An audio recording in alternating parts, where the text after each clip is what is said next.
Oh, welcome to the Russ Joy Show. I'm Russ Joy. You forget that because you're smart. It's also the name of the show. It's a monumental day here at the Russ Joy Show. You might not know it, but you might know. If you paid attention the other day, you would know. But it is a big day. Why is it a big day? It's a big day because big old Porter Martone and big old Jack Nesbitt took the ice for the Philadelphia Flyers in Def Camp. Well, maybe. We'll get there in a little bit. Is it a big day because Bryce Harper's wrist still doesn't feel great? Maybe. We'll get there in a bit. Is it because we're all still mourning as Sixers fans, Yabu leaving to go up to the Knicks? Maybe. We'll find out. No, it's a big day today because today marks officially 1 year since the start of this here show. A year! A full year of this nonsense, this hilarity, this whatever you want to call it. It might be your favorite show. It might be your second favorite show. It might not even be close to the top 10 in your favorite shows. But I do appreciate the fact that so many of you each and every Monday, Wednesday, and Friday decide to spend it together with me. The show has changed, certainly, over time. I mean, if you go back to where we were a year ago, I think it was July 1st of last year, of 2024, I put out like the mission statement of sorts of what the show is going to be, talking about Philadelphia sports, big national sports stories, and dissecting the media that cover them. And we're still doing that. We're still rocking and rolling with that. We're going to continue to do that. But if you go back and you check out the initial, whatever you want to call it, from a year ago, it was a pretty wild time. And this started as a twice-a-week show, I think. It might have been, was it Tuesday, Thursday? No, it was Monday, Thursday. It was Monday, Thursday. And not that long after starting the show, I decided, you know what, we're going to go to 3 times per week. And going 3 times a week felt kind of insane at the time. And I looked at it today, and I'm like, all right, this is episode 117. And I think in actuality, it's like episode 126 because I've thrown in some bonus episodes or instant reaction episodes. Like, the Phillies having a very, very bad end of the playoffs. That horrible series against the Mets. There were some bonus episodes. I did those from Las Vegas. There was a bonus episode around I think it was around the Super Bowl and definitely around the Super Bowl parade.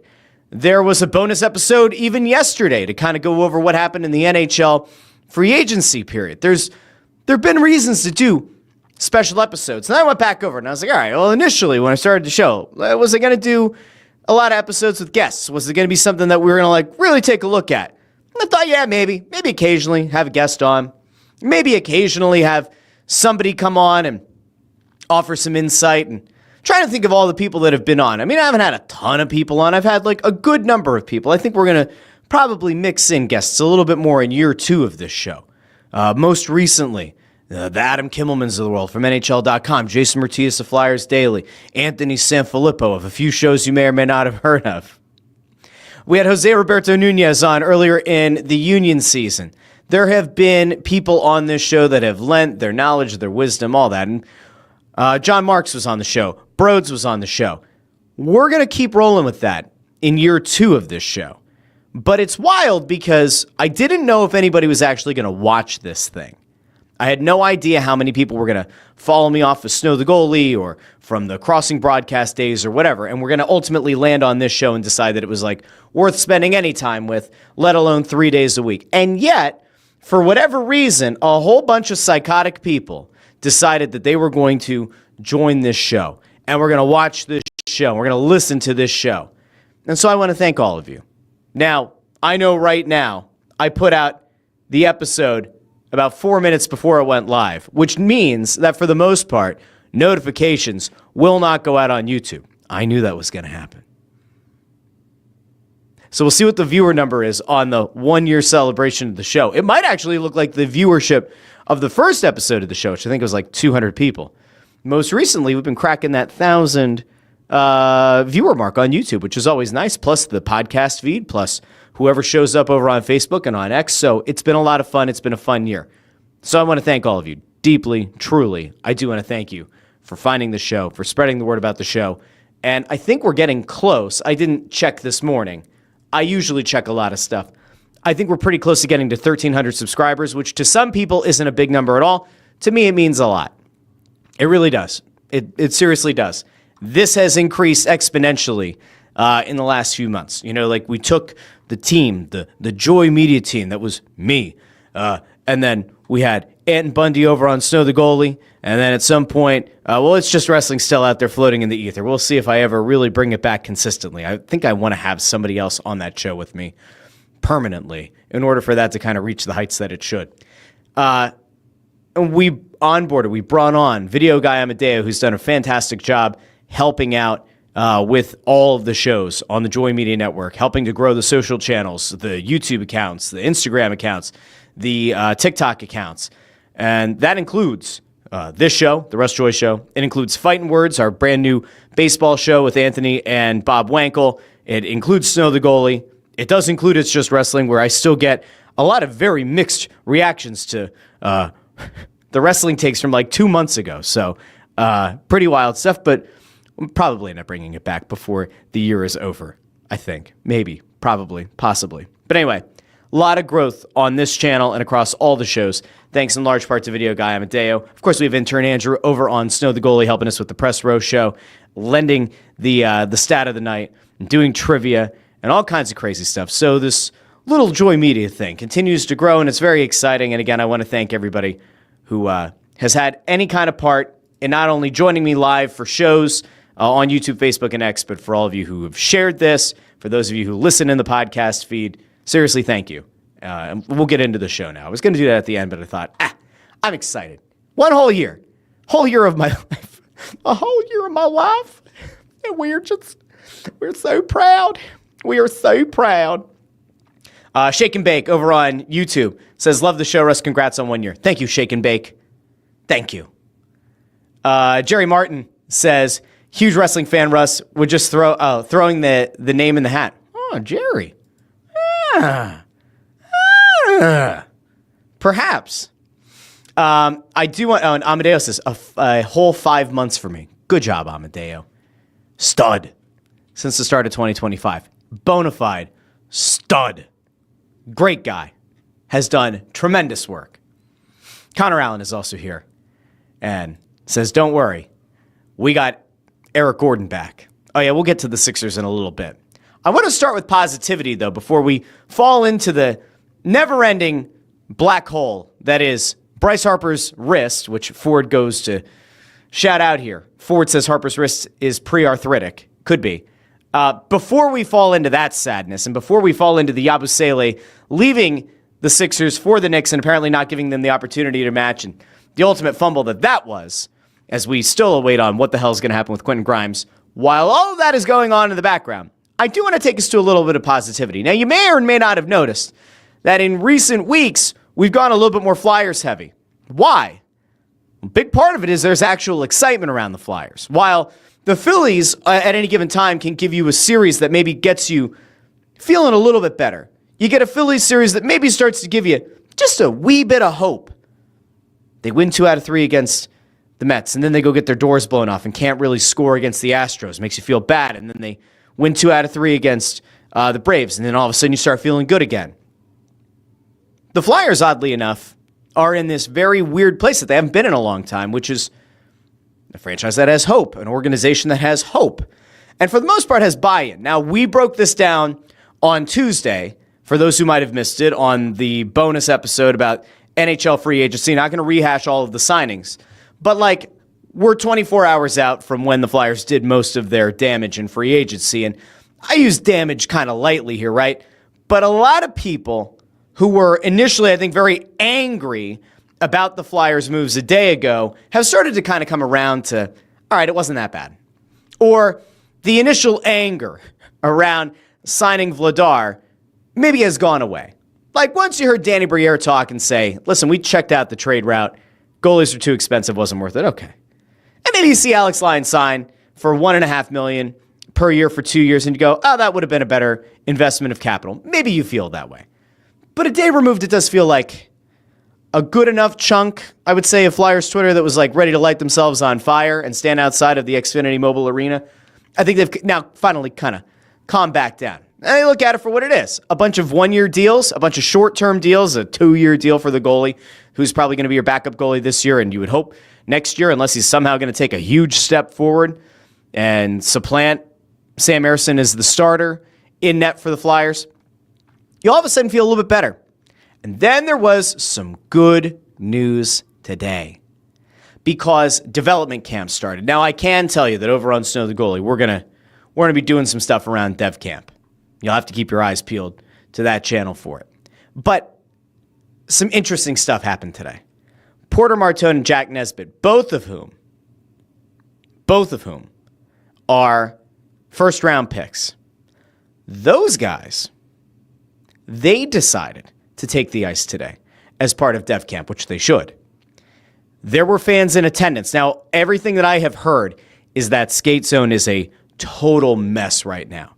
So if you're planning on going down there at any point this week, or you want to go down there this weekend, I think there's a 3-on-3 scrimmage on Saturday, and then there's like the bigger scrimmage on Sunday. If you're planning on going down to skate zone for that, I will warn you that from what I have heard, it is a mess. The whole facility is under construction. And so they have like different parts that are usually open are no longer open. Parking, I guess, is okay. But when you actually go into the facility, it's going to be tight. Like if you already thought it was going to be sardines because people are excited about seeing Porter Martone and Jack Nesbitt, it's going to be even more so. I don't know what gets much more compact than sardines that you put into a vacuum-sealed bag. That's what it might end up feeling like this weekend. So you might want to try to get down there one morning during the week if you're going to try to like have a little bit of elbow room until this weekend, okay? But we got to finally see Martone and Nesbitt wearing the orange and black, wearing the Flyers logo across the chest, the crest across the chest. But that's not what we're here to talk about right now because something really, really great happened. Something tremendous happened today. Porter Martone got his first taste of talking to the media, and he did it brilliantly. Oh, yeah. If you thought that Porter Martone wasn't going to be ready for the bright lights of the NHL this season, oh, don't worry. He's putting the spotlight on himself in a good way. He's putting a target. He's putting the target of the fan base squarely here in that circle on the Flyers' crest. And he made it very clear that his goal isn't to go off to Penn State, have a nice college season, and then, maybe get a late call-up. No. Porter Martone talked to the media today, and he expressed a very lofty goal that he has for this upcoming season. So we're going to throw it over to Porter Martone. We'll interject here and there. But something very, very notable came out of this press conference. Let's go over. And by the way, I see the Flyers are now also using StreamYard. Somebody's got to pony up that money or give good old Russ Joy a call to get rid of the StreamYard logo in the corner. Hopefully, you'll see. Oh, you know what? The Russ Joy logo covered it up. So all good, Fly guys. All good. Let's hear it from Porter Martone, though, because like I said, he has a lot to say. And I think the most notable thing that will come out of Dev Camp this entire week came out of his mouth earlier today. Let's go out to Porter Martone. Pretty cool. And to be able to put on the Flyers jersey for the first time was something special. Wayne Simmons was out there today. He played a similar style to the way you play. What was it like kind of being around him? Did you get to talk to him at all and give you any tips? Yeah, By the way, this was a really cool moment. This is like one of those things where like when you see former Flyers come back and be involved with the team in some way, Martone is going to kind of give you a little bit of a story about something that happened with him and Wayne Simmons when he was younger. But every guy that was asked about Wayne Simmons today glowed because Wayne Simmons was one of the most respected players to don the orange and black in the last decade or so. Like, unbelievably high approval rating among Flyers fans. All right, let's go out to Martone. Everyone knowing that all the development people are going to be, crucial to not just me, but all the prospects, coming through the development camp. And furthermore, they're always there to, I could ask questions to them. They're always willing to teach me things. And, they're going to be there every step of the way to, help me get to that next level and make the NHL. So for Wayne Simmons, pretty cool. Actually, I found a couple photos of my phone with me as a kid, out on the ice here with Wayne Simmons. So it was pretty. And I'm actually going to show you right now because the Flyers have since put out the pictures. Just take a look at this. Like he's talking about these pictures that were on his phone. Is this insane? Because this feels pretty insane. Here's Porter Martone then, right? Wee little lad, Porter Martone with Wayne Simmons, Philadelphia Flyer. And here they are today. Now Martone's on the ice, towering over a lot of people on that ice. And he's there with Wayne Simmons. Is that a cool moment? I think it's a pretty cool moment. I'm a little bit of a sap. Okay, admittedly, I'm a little bit of a sap. I'm a little bit of a sucker for like the nice, heartwarming moments, but that's a pretty cool full circle moment. It's okay. The Flyers put that out. Good on them. Obviously, that's going to get a lot of really cool things, a lot of good feedback from the fan base. All right, let's go back to Porter Martone now as he's waxing poetic about Wayne Simmons. Special moment to, now you're working with him in the same organization. So you were on the ice with him when you were a kid? Oh, no, like just after practice, he walked off the ice and I was here and we got a photo. It's pretty cool when you get to see people you idolize when you're a kid and now you're, working with them, they're part of your development staff to, try to get you a better hockey player. Did you show him the photo? Not yet. I told him about it. That's one of the first things I told him out there, but, I haven't shown him yet.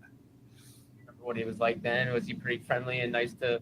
Yeah. I mean, we had I think 50 kids, just banging on the glass the whole practice. And, him and a couple others kind of took time of their day to come say hi to us, take a couple photos. And, I think that's a big thing as an NHL player, being able to give back to the community, give back to little kids who look up in those footsteps. And, now that, I'm here, I'm going to make sure I do that to kids and try to make everyone's day maybe a positive and a little bit better. Is that the most mature answer you have heard from a kid who, in theory, is supposed to be going to Penn State this year? We're going to get to his lofty goal in a second. He's talking about this moment in his life where a former player went out of his way, 50 kids, he took pictures, even that really brief moment in time that Wayne Simmons took out of his day to talk to a young Porter Martone. That's a thing that stuck with him.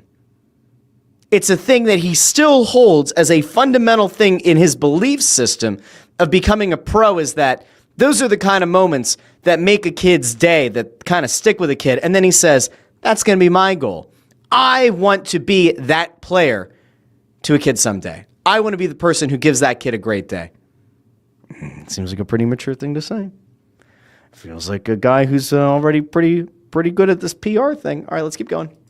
What was the message to you just in general from the development staff that they want to see from you this week while you're here? I think just really keep an open mind and learn things. You come in here to, you're meeting lots of new people through the organization and through other prospects. It's a fun week. You get to be, learning from NHL staff for the first time and just come in here and really just take a lot of things that, I could work on in the summer and try to get better. Okay, so that's always a good thing. We're not just talking about building off our strengths. We're talking about coming into dev camp, getting to work with pro coaches, and find what you can get better at and work really hard to get better at them. All right, well, this is a good thing. All right, keep going. You mentioned after you got picked that you want to kind of put yourself in position to maybe make the team out of camp. There's been a lot of talk with juniors guys about the college route. Some guys are going that route. Have you made a decision? Charlie O'Connor asking a very important question. All right, supporter. Could go to college.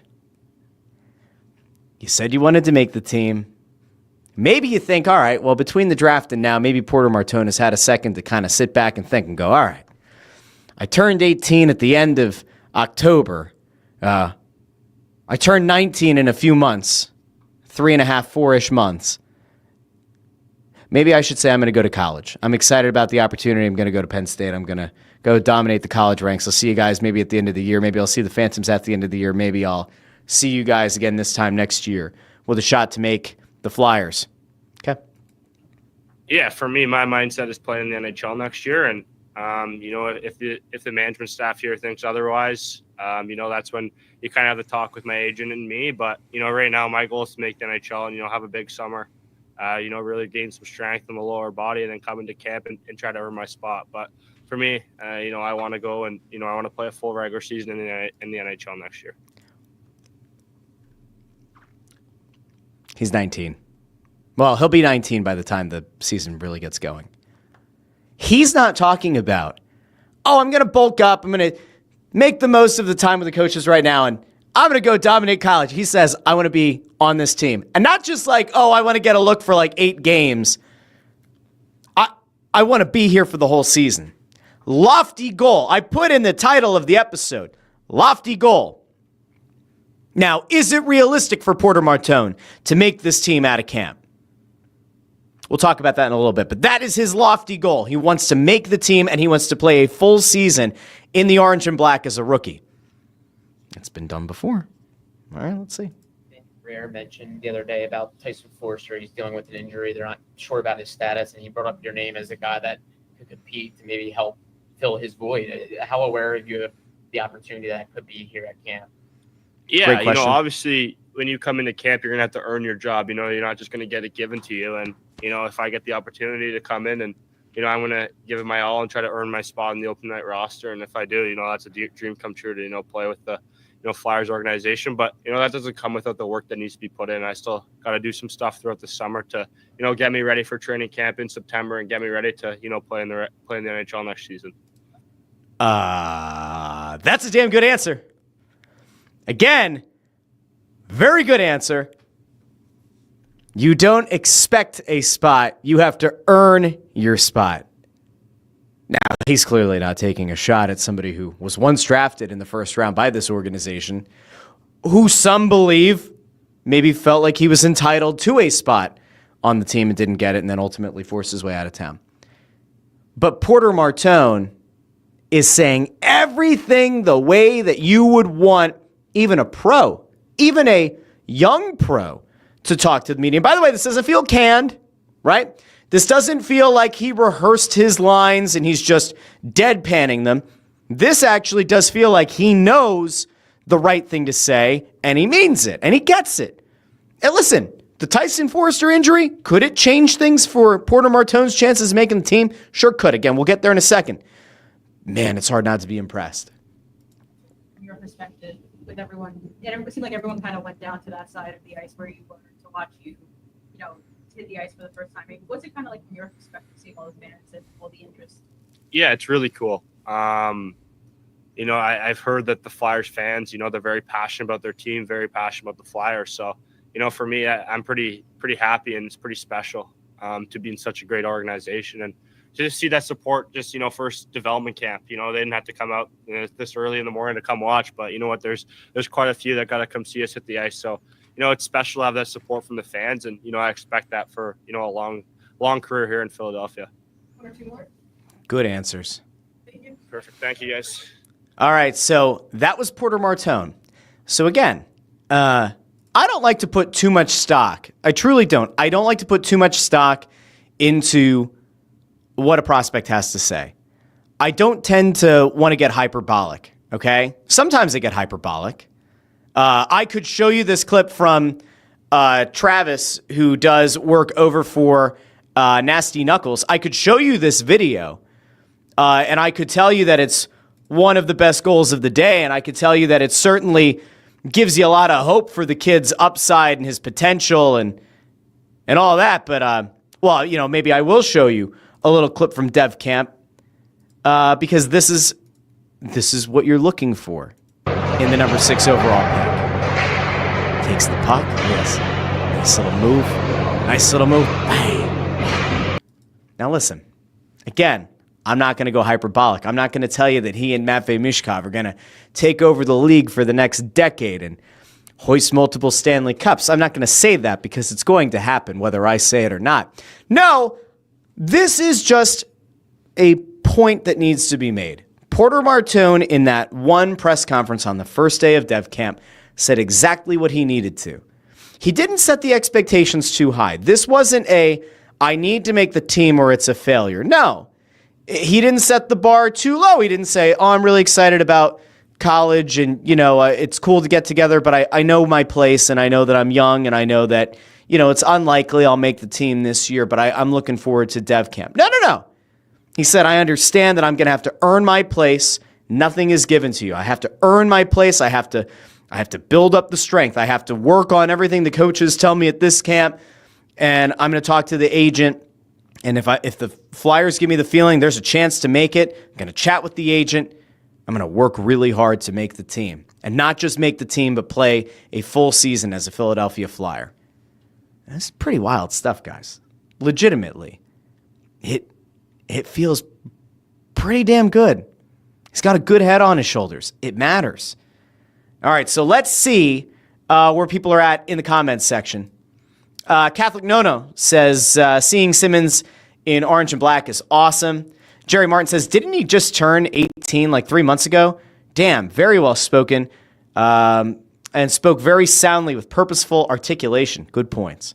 Catholic Nona says, Martone sounds wise beyond his years.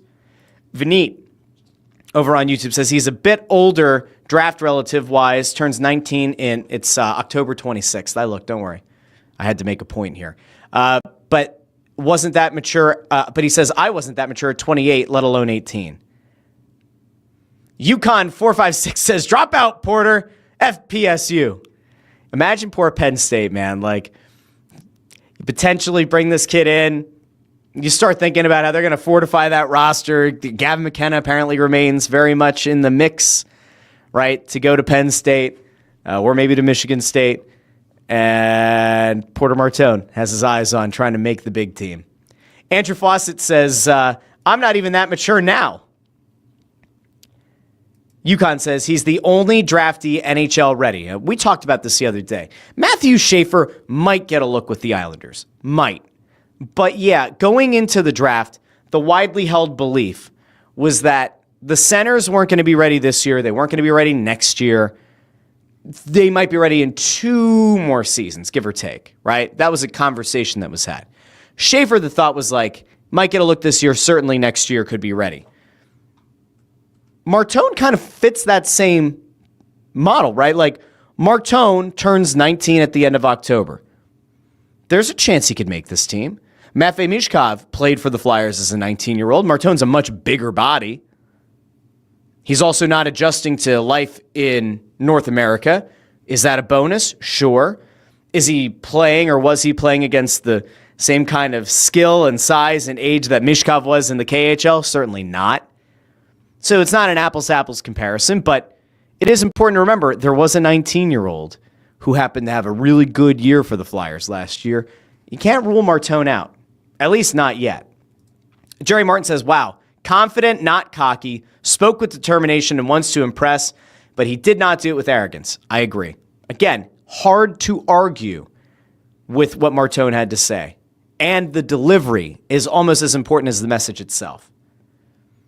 Let's see. Vineet says he has anti-cutter. He's not a quitter. Catholic Nona says you could see why Danny loves the kid. Andrew says he speaks with the nervous speed of an 18-year-old. He speaks a little bit quick, but he's excited. Connor Allen asks, what do they have to lose by keeping him around?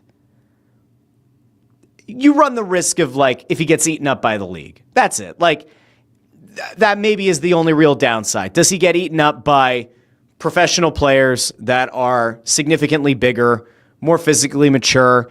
Does a number of games, does that wear a guy out? It will, right? It happens to everyone, regardless of age.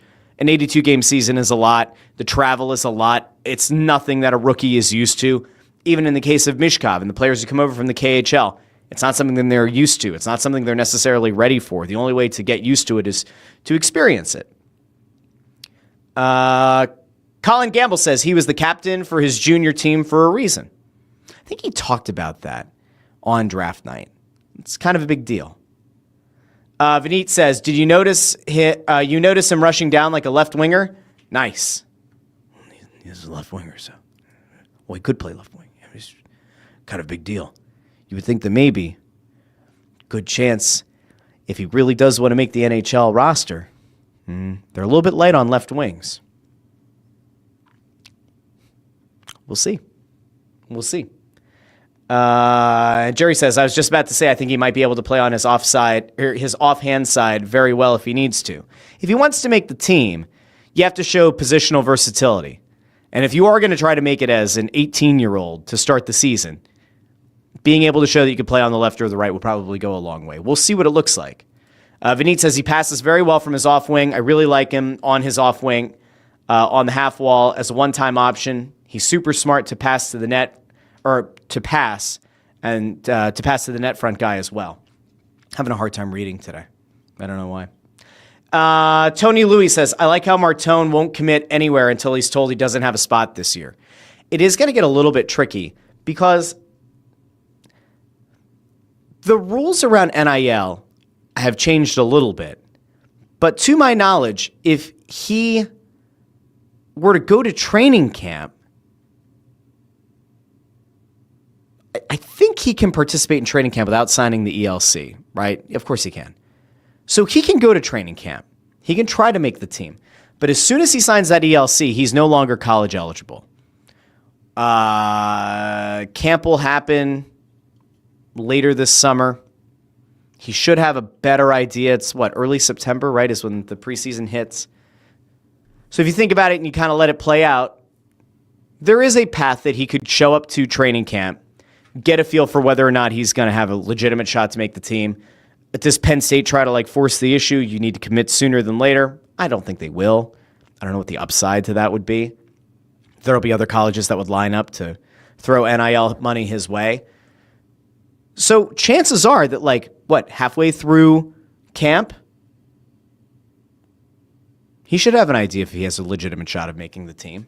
Now, we talked about this on Tuesday's show with the NHL free agency thing, but the Dvorak signing, we said, hey, if Lashenko, somebody criticized that. I said Lashenko. I've heard them say Lashenko a bunch. I very rarely hear people say Lachenko, but we'll call him Lachenko. If he surprises you in camp and he ends up forcing his way onto the roster to be the 3C, I guess, if you're going to make Cates the 4C or Lachenko's going to be the 4C, I don't know. We said, all right, well, then Dvorak can go out and play left wing, which is true. With Forster out, it changes the calculus a little bit. If Lachenko somehow has a great camp and makes it out of camp, and Martone has a great camp, you might have a little bit of a roster issue. Or when Forster eventually comes back, whenever that is, you might have a little bit of a roster issue. But you know what? It's better to have too many good players or too many good prospects or too many guys that you want to get an actual look at than to have the opposite, which is, in fairness, where the Flyers have been for a good long while. So I'm not going to get my hopes up. I don't think any Flyers fan should get their hopes up to a point where their expectation is that Martone is going to make the team out of camp and is going to play a full 82-game season with the team. But he's got the right head on his shoulders, and that is huge. He has the maturity, and that's huge. He said all the right things, seems to have all of the right understandings, all of the right goals, and in fairness, should have a legitimate chance to at least give himself an opportunity to make the team. We shall see. Jerry says, correct, Russ, ELC equals no college. Penn State will be patient. They are not good enough not to be. Let's see. Tony also says, playing the off wing isn't as easy as people think, especially since he's been exclusively on right wing his entire junior career. So we'll see, though. I mean, this is the beauty of working with an NHL coaching staff. You're going to have a lot of guys that have a lot of experience in this league that can theoretically help him try to find his way. Now, you don't want it to be something where, if he's best suited to be a right wing, right? You don't want to break every habit, every good muscle memory thing that he's ever had, right? And now he starts to overthink on the ice because he's playing his off wing. You don't want to do that. But if there's a way for him over the next few months to start working on playing on his off wing, then by the time camp comes around later on this summer, then it's a conversation. Then all of a sudden, maybe he doesn't have to overthink it. Maybe some of it becomes second nature. Again, we'll see. We're still a very long ways off. Raymond Supper says Martone needs to play wherever he can get the most ice time to develop. Well, look, if he goes back to if he goes to Penn State, he's going to play right wing. That's it. And if he makes the Flyers next year, it's going to be as a right wing. But if there is a legitimate chance for him to play in the NHL, and they think that he can be just as effective on the left as on the right, well, then okay. You have to be really, really, really careful, though. Because the last thing you want to do is break something that's not broken. We'll see. Very exciting stuff, though. Jack Nesbitt, by the way, was also out on the ice. There was a little bit of an update that Bump had an injury from the offseason, so he was not on the ice. A lot of people were excited to see Bump. People were obviously excited to see what Jack Nesbitt was going to look like on the ice. It is pretty wild just to see Nesbitt at 6'5". Like, I get that the skating's not great. I get that a lot of people held the skating against Nesbitt, and that's why some thought that he might have been a reach at 12. But, like, Anthony Michioni took this video over at Dev Camp. I'm like, I don't know, man. Like, I'm not an expert. All right, I'm not going to tell you how to skate. I'm not going to tell you everything that's wrong with his skating. But, like, the hands are there and the skill is there. Like, here you go. Let's take a look at Nesbitt. He's 6'5". Got a nice touch. He's got the skill. Can he be a lumbering skater, which is probably a pretty fair way to compare his skating relative to some better skaters at Dev Camp? Lumbering. Could that be fair? Sure. Does that mean that he's going to be a bust? No. Is the skating going to be the thing that's going to keep him out of the NHL in the next year or two? Probably not. Right? There's just a lot of development that has to happen with the player. But it seems like the people who have been detractors of the Nesbitt pick since draft night, their biggest concern is the skating. And it's like, all right, well, if he were to become an adequate skater, well, then sure, he's worth the 12th overall pick, but he couldn't skate that well, and so he probably should have been like the 30th pick. Okay, fine. Guys that have been perceived as bad skaters have ultimately like made it to the league. Like, I remember a time not that long ago where Matvei Mishkov's skating was called into question, and also like the fact that Mishkov's not a fast skater was also called into question. He had a pretty damn good rookie year. Doesn't mean that it's going to work for everybody, but I got to tell you, I think Nesbitt looks pretty damn good. Yukon456 says about Nesbitt, they make him sound like Bambi on ice. They do, which I think is unfair. Saw a little clip there. There's also the clip going around of watching Martone and Nesbitt and a bunch of the other guys at Def Camp skating on one foot, and that's always fun. All right, now, that's the Flyers stuff. We can feel good about it. I did tell you that, unfortunately, we have to get a little bit negative on the show today. And it's even before we get to the Sixers, which I got to tell you, it is impossible to get excited about the Sixers season right now, as currently constituted. We're going to get there in a minute. No, there's something that was even more worrisome. Bryce Harper had a media availability, and he talked about his wrist. And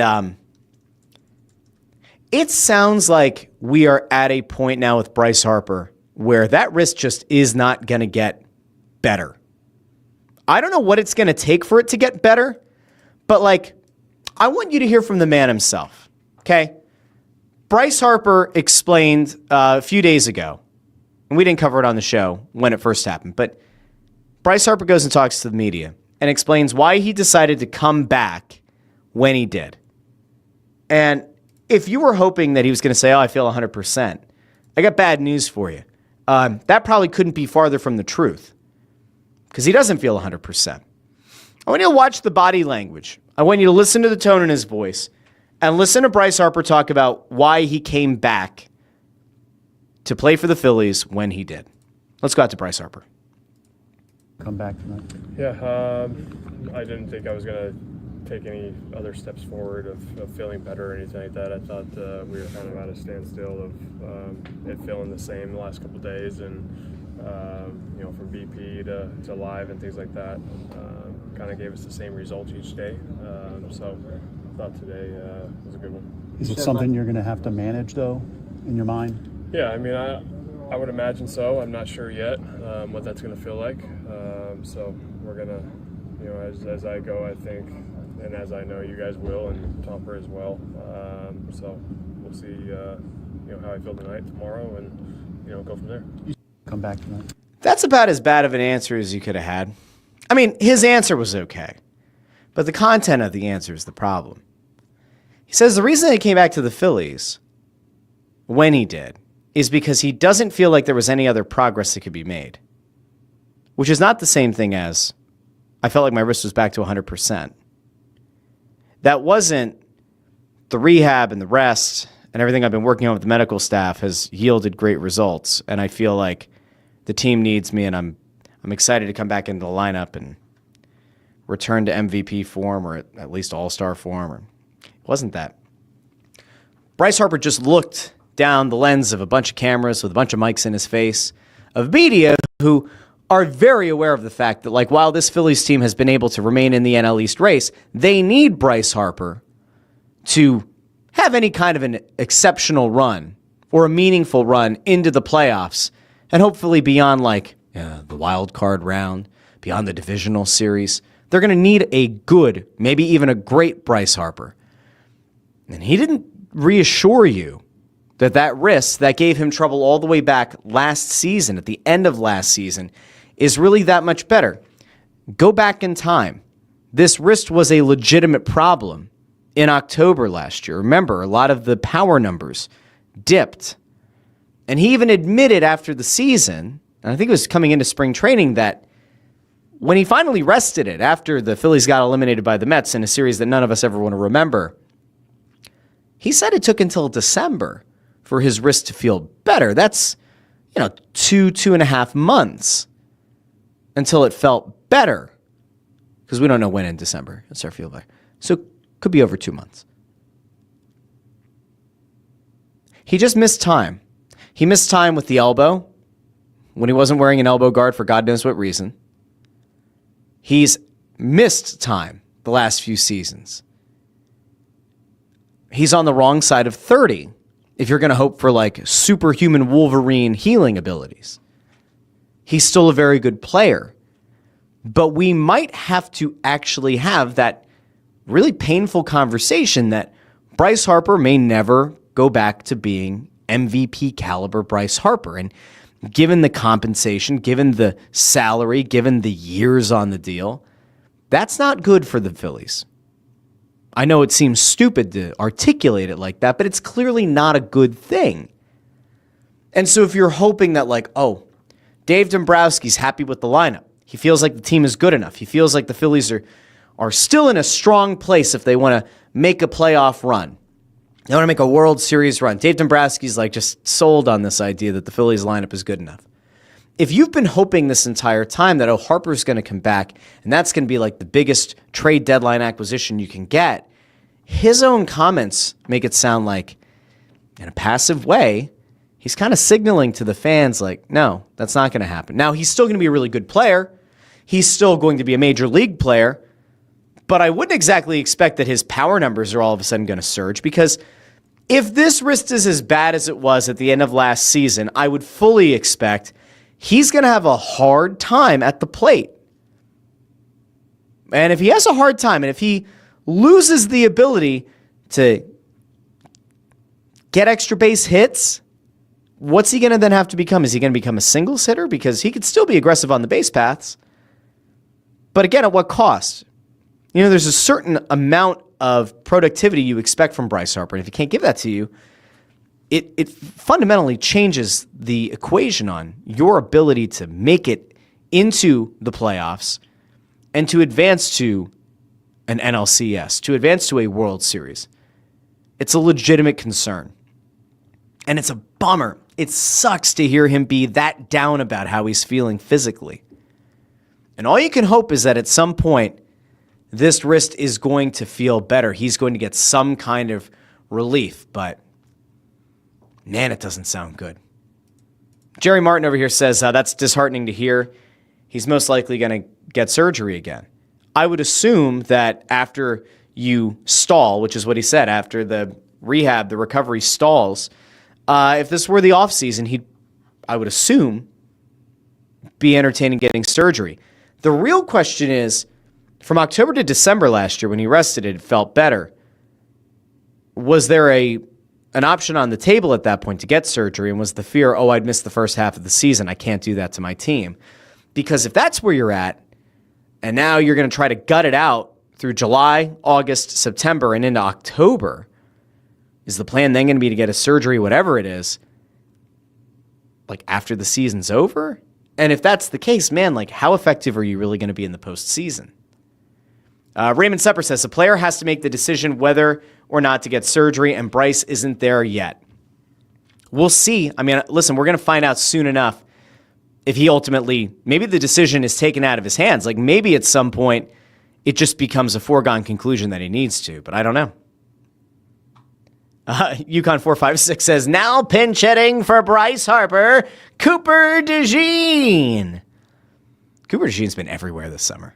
We should probably talk about that at some point, so it's pretty wild. Ford says, it's interesting that a guy who's getting older each year, like we all do, is feeling more and experiencing more injuries as he, ages. Wow, what a concept. I'm stunned. The thing is that when you have a player who's been able to bounce back and come back stronger than ever off of injuries, like Harper has, you start to kind of have it built in. It's kind of like part of your psyche is expecting that Harper is going to be able to come back and be better than ever. And it ain't happening.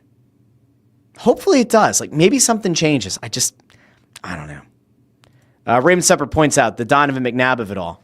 Says McNabb once had a sports hernia injury he tried to play through and eventually ended up shutting it down and getting that surgery. Now it's a different thing, but it's true. Jerry says his mortality is showing and it sucks. So Ford is also right. Father Time is undefeated. I forgot to put the comments on. Now they're up in the bottom corner of the show. All right, last thing I wanted to get to before we head out, because this is the third day, 3 days in a row, which is pretty wild.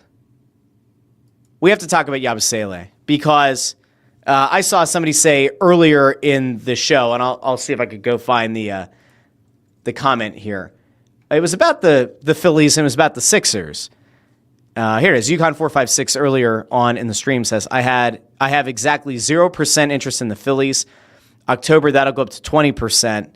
I feel like there was somebody else who compared it to the Sixers. It might be in here somewhere and I just missed it. But man, the hype around the Sixers has like kind of died again, right? Like the NBA draft happened. We talked about VJ Edgecombe having great things to say at the draft. A lot of people were excited about the human being that the Sixers drafted, and then you look at the depth chart and you realize that Edgecombe is another guard, and Quentin Grimes, who everybody's trying to figure out if they should spend $20 or $25 million a season, even though the cap and the aprons are a real concern, is also a guard. And then you have Paul George, who can't stay healthy. And well, what you've been able to say to this point is, all right, well, one of the most important free agents for the Sixers to re-sign is Yabusele. And so he had a great season. He was out of the league for, 2 years, playing abroad. Sixers brought him back in. Presumably, you probably would have thought that if the Sixers were interested in bringing him back and could come close to meeting the terms, that they might have been given the opportunity to match. Now, this isn't to sound like crying over spilled milk. I'm not going to pull a Toronto Maple Leafs media and crap all over Mitch Marner. No. It was pretty wild, though, because Shams put out the report when it first happened, and this was in the midst of all of the insanity of the NBA and the NHL free agency. But Shams put out, Yabusele has agreed to a 2-year, $12 million contract with the Knicks plus a player option, sources tell ESPN. The Knicks negotiated the new deal with his agents. Listen, this team desperately needed more front court depth, desperately needed somebody who could provide big minutes at forward. Yabusele was able to do that last year. They needed a guy who could play center if and when Embiid gets hurt, which unfortunately we all kind of know will happen. $6 million a year. And then there was a little bit of reporting between last night and this morning about how apparently the Sixers never actually made a formal offer to Yabusele. Like, it was just kind of known what they were going to be able to afford, which cap-wise, it doesn't seem like they could have offered him $6 million a year. Guy averaged 11 points, just under 6 rebounds, just over 2 assists per game for this team. He was a good player for the Sixers. He was an important piece of this Sixers team. And I get it. They stunk. They missed the playoffs. That wasn't on him. That was on Joel Embiid and Paul George's inability to remain healthy in any meaningful way. That was also on Jared McCain having poor luck from the basketball gods after having a great start to the season and looking like a favorite for Rookie of the Year, getting hurt. That's Tyrese Maxey also getting bit by the injury bug. I guess on one hand, I can't blame Yabusele for leaving the Sixers, where so much is up in the air at any given time, and so much of the team's potential success is built on the backs of Embiid and Paul George. I get why you might want to leave that, and I get why you might want to go to the New York Knicks, who, oh, by the way, I mean, they choked in the playoffs, but they were just in the Eastern Conference Final. They did have a legitimate chance to make the NBA Finals. I still think they would have also gotten boat raced by Oklahoma City. But I get why you would make that move. I get why you would move to a team that very clearly has a more simple path, straightforward path, potentially to the Eastern Conference Finals, to the NBA Finals, and especially in an upcoming season where Indiana presumably will not factor into anything. I mean, there was just, you've probably seen the Miles Turner move, which was insane. We all know about the injury to Tyrese Halliburton, so Indy's effectively out of it. I would make the argument that now that Dame Lillard, this happened yesterday as well, Dame gets waived by the Bucks and they stretch his contract so that they don't have to pay him a lot. I mean, they're going to pay him every year for a good long while, but they waived and stretched that contract. Giannis didn't seem happy about it, but I would say the Bucks without Dame are certainly not as good of a team. Jason Tatum is going to miss the season, and the Celtics traded away Drew Holiday. Like, it's a wide open Eastern Conference. I thought it was a bad conference last year. It has only gotten worse. So again, I get why Yabusele might have said, you know what, I'm going to go to greener pastures in New York. But it's a bummer. And if you're a Sixers fan, this stinks. It is a total bummer. And once again, they are left scrambling, looking for front court depth. And unfortunately, it's not going to happen. Oh, and if it does, I don't know where it's going to come from. A little bit of good news, if you want to consider it good news, is Eric Gordon re-signed with the Sixers. So, another guard. Yeah. He declined a $3.5 million player option. He re-signed for the veteran minimum at $3.6 million. So he actually got a $100,000 increase. The cap hit is only going to be $2.3 million, however, which is a little bit of a savings for the Sixers. So Lottie frickin' da. Not ideal, guys. Not ideal at all. Okay. Jerry asks about the Knicks, says, didn't they just hire the Kings' prior coach who won 2 Coach of the Years? Yeah. I don't think it's a good hire for the Knicks. Mike Brown? I don't think it's a good hire. The only reason Mike Brown would maybe be a good hire for the Knicks is if LeBron starts crying and stomping his feet in LA, which it seems like he might, and then LeBron somehow forces his way to the Knicks. And in a wide open Eastern Conference, you say, all right, well, there it is. But I don't know. Ford says, Sixers are a pathetic franchise. It's sad. I really like basketball, but this GM sucks and the team sucks. I mean, GM stinks. I still think that in a wide open Eastern Conference, if you can get anything remotely close to somewhat consistent playing time out of Embiid and Paul George, you'll make the top 4 in the conference. It's not a good conference. It just isn't. Let's see. Raymond says, living in another market, I see loads of Eagles merch, some Phillies merch, a little Flyers merch, 0 Sixers merch. It's because nobody's excited about the Sixers. Even the biggest Sixers fans in the world are having a hard time getting themselves hyped up for the season. This is going to be like an ultimate show me. It's going to be an ultimate you have to win the fans back. They aren't going to be super hyped to start the season. I can guarantee you that. Jerry says, thanks, Daryl Morey, you bum. Why are the Sixers such a black hole that only sucks in depression and sadness? Or it's a white hole and it shoots it out or whatever, right? Zacho says, joining late. Oh, yes, don't forget, if you join the show late, you can always scrub back on YouTube, on Facebook, and on X. We started with a little celebration, 1-year anniversary of the show. Got into the Flyers. Porter Martone, stud. Jack Nesbitt, potential stud in the making. We talked about Bryce Harper's very disappointing update on the wrist that he provided a few days ago. And when, of course, we finished up with a very sad Sixers time, my friends. So, with that, for better or worse, we are going to end the show for today. It started really happy. See, this is why I wanted to bookend it. I wanted to do the Porter Martone thing first. I was going to end with the 1-year celebration of the show, but I couldn't help myself. I had to lead with that. So, again, I want to thank everybody. It's been a year of this show. This was episode 117 officially. I think it's 126 episodes overall, or 127 if you include the bonus episodes. So I do want to thank everybody who has joined me over this past year. We're up to almost 1,300 subscribers on YouTube. We'll see what the next year brings. Maybe the channel will add another 100 subscribers. Maybe it'll add another 1,000. Maybe it'll double. Maybe it'll more than double. Who the heck knows? I'll tell you what, though. You do have a way to help control that, my friends. Liking the video, believe it or not, really does help. I know it sounds stupid, but it does. Liking the video helps. Sharing the video. You could send a text to your friend, a family member, an ex, send it back to a telemarketer, whatever.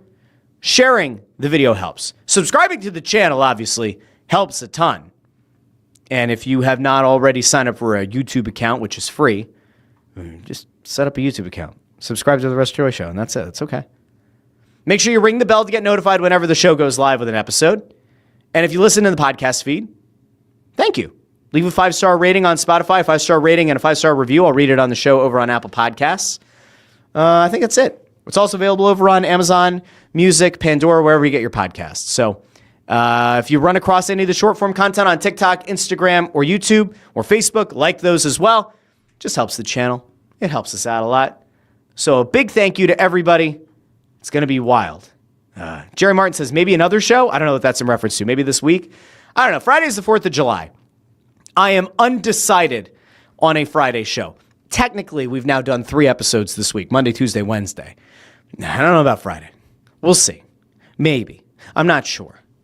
If enough people bombard me in the comment section after the video posts, in the regular comment section, if enough people comment there that they want a show later this week, I will certainly consider it. You can also bombard me with comments over on Twitter at JoyOnBroad. So until the next time, whether it's Friday on Independence Day, whether it's next Monday, whenever it is, this has been the Russ Joy Show. And I've been Russ Joy, but you knew that already because you're smart. And it's also the name of the show. Thanks for a first great year of the Russ Joy Show. I'll talk to each and every one of you very, very soon. Have a great day, everybody. Bye now.